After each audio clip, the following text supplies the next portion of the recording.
அனைவருக்கும் வணக்கம்.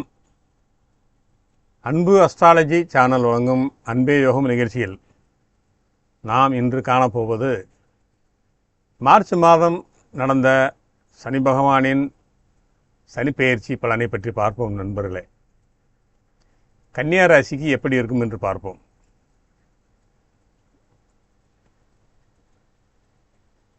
எல்லோரும் உற்சாகமாக தெம்பாக இருக்காங்களா? இப்போது ஒரு முக்கியமான காலகட்டத்தில் நாம் இருக்கோம். கன்னியாராசி நேயர்களே, 2026 மார்ச் மாத கிரக நிலைகளை வச்சு கன்னியாராசிக்கு இந்த சனிப்பெயர்ச்சியும் மற்ற கிரகங்களோட சஞ்சாரமும் எப்படிப்பட்ட ஒரு பெரிய மாற்றத்தை கொண்டு வரப்போகுதுன்னு ஆழமாக பார்ப்போம். முதல்ல 7ஆம் இடத்துல சனி இருக்கார். இது ஒரு புதிய விடியல். உங்கள் ராசிக்கு 7ல் இருக்கிற சனி பகவான் அமர்ந்து உங்களை நேருக்கு நேர் பார்த்துக்கிட்டு இருக்கார். உத்திரட்டாதி 2ஆம் பாகத்தில் பலமாக இருக்கார். சொந்த நட்சத்திரம் அது. 7ஆம் இடத்து சனியா அப்படின்னு பயப்படாதீங்க. 7ஆம் இடம்ங்கிறது உங்களோட கூட்டு தொழில், வாழ்க்கை துணை, வெளிவட்டார பழக்க வழக்கங்களை சொல்கிற இடம். இப்போது சனி பகவான் அங்கே உட்கார்ந்து உங்கள் வாழ்க்கையில் யாரை நம்பலாம், யாரை நம்பக்கூடாது, ஒரு பெரிய பாடத்தையே தெளிவாக சொல்லிக் கொடுக்க போகிறார். உள்ளொன்று வைத்து புறமொன்று பேசுவார் கிட்ட இருந்து உங்களை விலக்கி உண்மையான மனிதர்கள் உங்ககிட்ட இருந்து கொண்டு வந்து சேர்ப்பார். பிறகு ஒரு வெற்றிக்கான படிக்கட்டு 6ஆம் இடத்து ராகு பகவான் சதய 3ஆம் பாதத்தில் உங்கள் ராசிக்கு 6ஆம் இடமான கும்பராசியில் இருக்கின்றார். 6ஆம் இடம்ங்கிறது ருணரோக சத்ருஸ்தானம். அங்கே ராகு இருக்கும்போது என்ன செய்வார்? எதிரிக்கு யமன் அப்படின்னு சொல்லலாம்.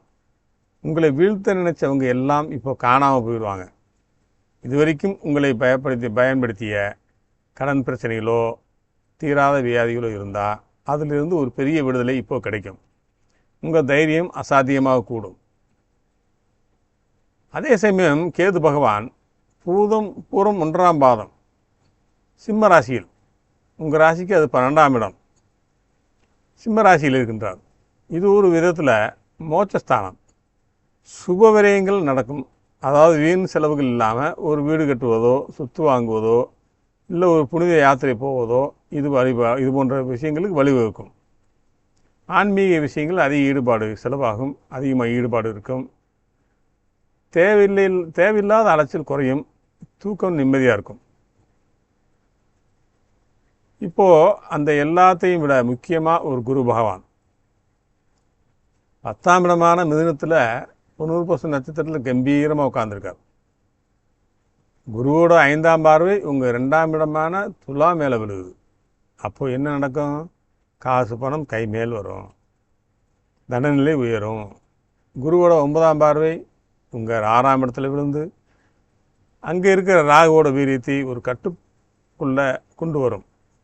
இதனால் தொழிலில் இருந்த பிரச்சனை எல்லாம் ஒரு முடிவுக்கு வந்து ஒரு கௌரவமான பதவி உயருக்கு உங்களுக்கு தேடி வரும்.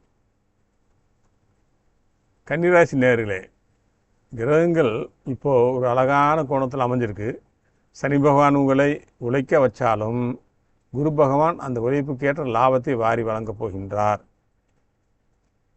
எப்பொழுதுமே இதை நிதானத்தை கடைபிடித்து அமைதியாக இருந்து வெற்றியை நோக்கி செல்லும் நீங்கள் 6ஆம் இடத்தில் ராகு 12ல் கேது இருக்கிறதுனால உங்கள் பகைவர்கள் எல்லாம் இப்போ பனி போல போயிடுவாங்க.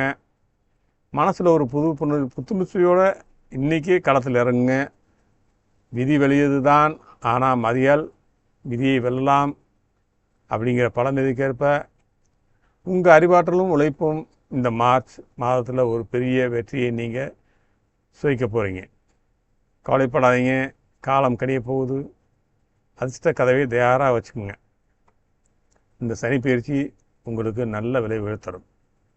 அன்பு அஸ்ட்ராலஜி நேயர்களே, இதுவரை எனக்கு சப்ஸ்கிரைப் செய்த, இனிமேல் சப்ஸ்கிரைப் செய்ய போகிற அனைவருக்கும் என்னுடைய அன்பான வணக்கங்கள். இறைவனர்களால் எல்லோரும் நன்றாக இருப்போம். நன்றி.